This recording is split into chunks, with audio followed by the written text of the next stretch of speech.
अस्सलाम वालेकुम। मैं हूँ शाहिद हुसैन जोया। कैसे हैं आप? उम्मीद करता हूँ आप सब खैरियत से होंगे। बिज़नेस टॉक्स में खुश आमदीद कहता हूँ।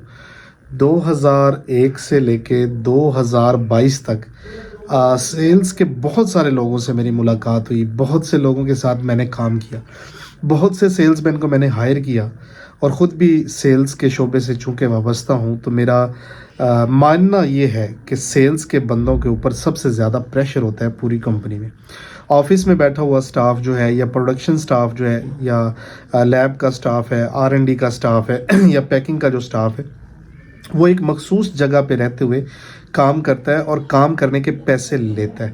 जबकि सेल्स के बंदे जो हैं, ये मार्केट में फील्ड के अंदर सर्दी और गर्मी को और लोगों की रवैयों को, बातों को बर्दाश्त करते हैं और पैसे देते हैं।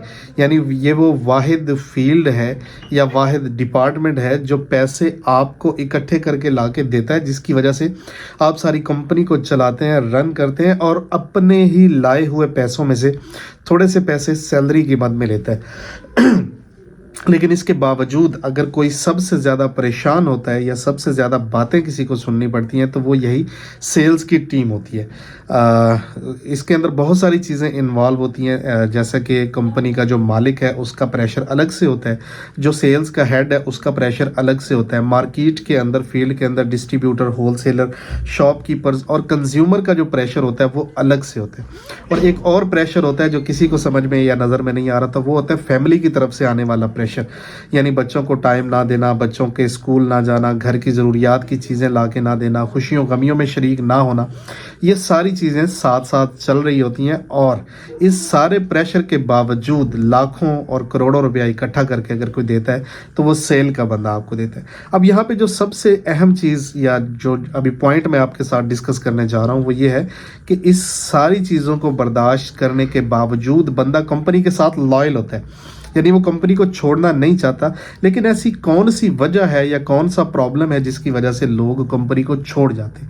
तो वो है आपकी जो सेल्स के हेड हैं, जो आपके सीनियर बंदे हैं, जो सेल्स को देखते हैं, उनके रवैये से तंग आकर ये बंदे अपनी नौकरी छोड़ देते हैं। आपके जो कंपटीटर होते हैं, उन कंपटीटर्स के पास चले जाते हैं। वो कंपनी को नहीं छोड़ रहे होते, एक्चुअली वो आपके जो सेल्स के सीनियर बंदे होते हैं उनको छोड़ रहे होते हैं। यानी मैंने खुद अपने कानों से सुना है कि जो सीनियर बंदे हैं वो जूनियर्स बंदों को कैश कम कलेक्शन करने पे या ना करने पे या टाइम पे ना करने की वजह से उनको गालियां तक सुना रहे होते हैं। लिटरली माँ बहन की गालियां सुना रहे होते हैं। इतने ज़्यादा प्रेशर के अंदर होते हैं सेल्स के बंदे कि उनको ना खाना अच्छा लग रहा होता है, ना पीना, ना पहनना, ना खुशियाँ, ना गमियाँ, ना फैमिली।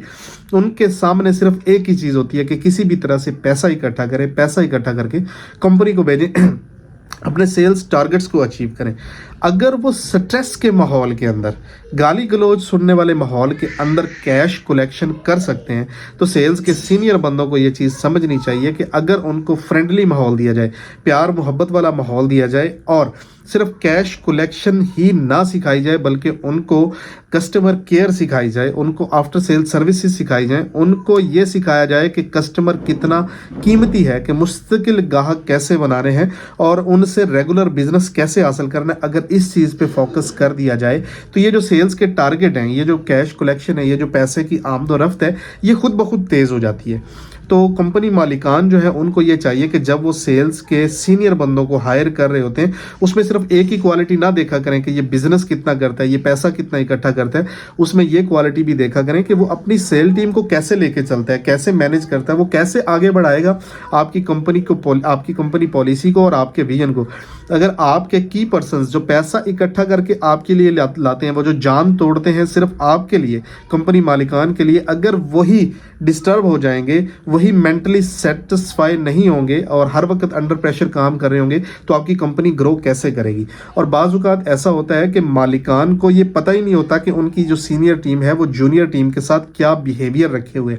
अगर 3 महीने बाद या 6 महीने बाद या कम से कम साल के बाद ही एक ऐसा सेशन रख लिया जाए जिसमें जूनियर, सीनियर्स और मालिकान इकट्ठे बैठे हों और डिस्कशंस जो है वो ओपन हो रही हों, और वहाँ पे किसी किस्म का कोई फेयर ना हो, वहाँ पे जज किया जा सके या देखा जा सके कि एक्चुअली सीनियर्स का रवैया जूनियर्स के साथ कैसा है। तो बिलीव मी, आपको एक चीज़ क्लियर हो जाएगी कि आपने अपनी सेल्स टीम को साथ कैसे लेके चलना है, उनके साथ शफकत वाला हाथ कैसे रखना है, उनसे ज़्यादा बिजनेस कैसे हासिल करना है, मार्केट के अंदर मुस्तकिल गाहक कैसे बनाने हैं और उनसे रेगुलर बिजनेस कैसे हासिल करते रहना है। अगर इस चीज़ के ऊपर, इस एक छोटी सी चीज़ के ऊपर आप फोकस नहीं करेंगे, ध्यान नहीं देंगे, तो यकीन करें आपकी सेल टीम टूटना शुरू हो जाएगी, तस्बीह के दाने की तरह बिखर जाएगी। तो आपको पता भी नहीं चलेगा कि एक्चुअली हुआ क्या है। आपके बेस्ट गाइस जो आपके लिए लाखों और करोड़ों कमा रहे होते हैं, वो यकदम से जाके आपकी कंपटीटर की झोली में कैसे बैठ जाते हैं। इस चीज़ पे ज़रूर ध्यान दीजिएगा। आप अगर छोटे बिजनेसमैन हैं, आज नहीं तो कल आपको बड़ा बिजनेसमैन बनना है। आपको इन चीज़ों का ख्याल रखते हुए आगे बढ़ना है। इंशाल्लाह कभी भी सेल्स की टीम आपको दगा नहीं देगी, धोखा नहीं देगी, आपके कंपटीटर के पास नहीं जाएगी, आपके गाहक, मुस्तकिल गाहक, डीलर, डिस्ट्रीब्यूटर और शॉपकीपर्स किसी और को नहीं देगी। आज तक के लिए इतना ही, दुआओं में याद रखिए। आपका दोस्त, आपका भाई शाहिद हुसैन जोया। वस्सलाम। पाकिस्तान जिंदाबाद।